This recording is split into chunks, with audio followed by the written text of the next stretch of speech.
কি খাবে? তুমিও রসগোল্লা খাবে? রসগোল্লা খাবে? আচ্ছা, দাঁড়াও, বানিয়ে দেবো। আজকে শিবম আর শিবাংশী রসগোল্লা খাবে বলেছে, কিন্তু আমি ভেবে দেখলাম বাচ্চা, ওরা রসগোল্লা খাবে, তার থেকে রসমালাই বানিয়ে দিই। ওরা তো ছোটো, বলতে পারে না, ওদের মনে যা আসে সেটাই বলে। তাই ওদের জন্য আমি একটু আজকে রসমালাই বানাচ্ছি। আপনারা দেখবেন কেমন হয়েছে।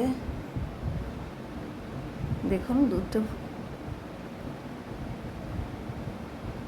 রসমালাইগুলো হয়ে এসছে। আমি বাটিতে এখন ঢেলে নেব। ওদের দুজনের জন্য আমি বাটিতে তুলেছি, দেখি কেমন হয়েছে বলে। কেমন হয়েছে মা? লাইক? বাহ, আর একবার লাইক করে দাও মা।